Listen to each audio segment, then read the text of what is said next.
오늘 국회에서는 이해훈 초대 기획예산처 장관 후보자에 대한 인사청문회가 진행되고 있습니다. 이 후보자는 성숙지 못한 언행으로 상처받은 분께 사과한다며 갑질 논란에 고개를 숙였습니다. 어제 조국혁신당과 합당을 깜짝 제안한 정청래 대표는 꼭 가야 할 길이라고 의지를 거듭 확인했습니다. 국회 취재기자 연결합니다. 황보혜경 기자. 네, 국회입니다. 네, 먼저 이해훈 후보자에 대한 청문회 오전 상황 정리해 주시죠. 네, 나흘 만에 열린 청문회에서 이 후보자의 서울 반포동 아파트 부정청약 의혹을 둘러싸고 여야 의원들의 질의가 집중됐습니다. 결혼한 장남을 미혼으로 속인 뒤 부양가족 수를 늘려 청약에 당첨됐다는 의혹인데요. 민주당 김영환 의원의 관련 질의에 이 후보자는 아들 부부의 관계가 최악으로 치달아 결혼 생활을 유지하기 어렵다고 판단했다고 해명했습니다.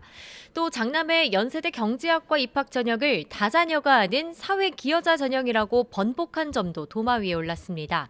국민의힘 최은석 의원은 당시 이 후보자 남편이 연세대 교무부처장으로 입학 요강 마련에 관여했다며 이른바 아빠 찬스 의혹을 제기했습니다. 자료 제출 부실을 둘러싸고도 여야가 한 목소리로 질타했습니다.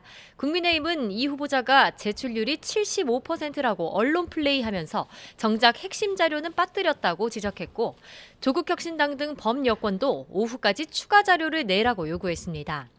이 후보자는 이른바 이해훈 비망록은 자신이 쓴 게 아니라고 적극 반박했고 보좌진 갑질 의혹 등에 대해선 고개를 숙였습니다. 직접 들어보시겠습니다. 소중한 동료들에게 상처를 드린 점을 제대로 보지 못했습니다. 뼈저리게 반성합니다. 내란에 동조했다는 비판을 피하기 어려운 잘못된 판단의 자리에 서 있었음을 다시 한번 사과드립니다. 이 후보자는 국가를 위해 일할 마지막 기회가 주어진다면 그 비판을 국민이 체감할 수 있는 성과로 돌려드리겠다고 밝혔습니다. 범여권 합당 추진을 둘러싸고는 민주당 내부 반발이 가라앉지 않고 있다고요. 네, 지방선거를 넉 달가량 앞두고 정청래 대표가 갑작스레 쏘아올린 정계 개편 신호탄에 당 전체가 들끓고 있습니다. 정 대표는 오늘 충북 진천 현장 최고위원회의에서 사과할 각오로 합당을 제안했다며 사전에 충분히 공유하지 못한 점은 송구하지만 꼭 가야 할 길이라고 추진 의지를 재확인했습니다. 이에 대해 광주를 찾은 조국혁신당 조국 대표는 썸을 타자고 제안했는데 결혼 이야기할 단계는 아니라며 속도 조절을 시사했습니다. 당내 반응은 엇갈리고 있습니다. 친정청래계로 분류되는 이성윤 최고위원은 지방선거를 같이 치르자는 제안이 매우 적절하다고 두둔했습니다. 반면 박지원 최고위원은 과거 민주진영 합당 당시에도 절차적 흠결 문제가 번번이 불거졌다면서 수기 필요성을 강조했습니다. 비당권파로 분류되는 이현주, 황명선, 강득구 최고위원은 오늘 지도부 회의에 모습을 드러내지 않았는데요. 대신 잠시 뒤 국회에서 합당 추진의 절차적 정당성을 촉구하는 공동 기자회견을 열 예정입니다. 한 최고위원은 YTN과 통화에서 코스피 5천 돌파라는 상징적인 날 합당 추진을 발표하게 두는 건 상식적이지 않다며 지도부가 청와대를 끌어들이는데 불편함을 드러냈습니다. 이 논란을 의식한 듯 민주당은 언론 공지를 통해 정청래 대표는 합당 제의와 관련해 대통령과 전혀 논의한 바 없다며 선을 그었습니다.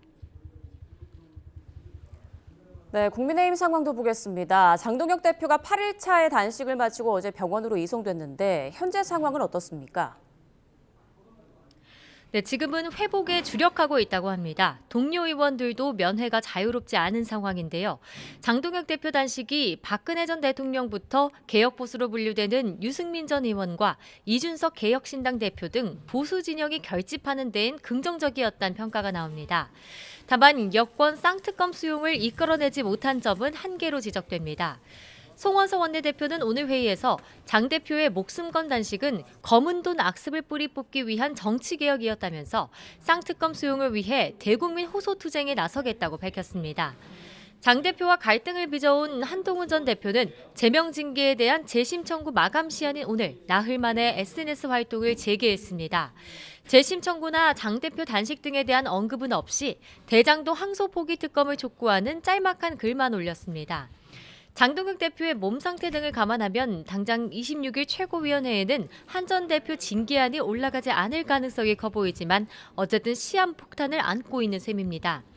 친한계 인사는 YTN에 탄핵의 강을 건너겠다면서 단식 마무리를 박근혜 전 대통령이 지은 건 모순적이라고 비판했습니다. 민주당과 혁신당 합당 논의와 함께 보수 야권의 합당 여부에도 관심이 쏠리는 가운데 개혁신당 천하람 원내대표는 윤 어게인 세력과는 상극이라며 선거 연대는 없다는 점을 분명히 했습니다. 개혁신당 이준석 대표는 홍익표 신임 정무수석 예방 자리에서 공천헌금 특검 논의를 위한 최소한의 성의를 보여달라는 의견을 전달했다고 밝혔습니다. 지금까지 국회에서 전해드렸습니다.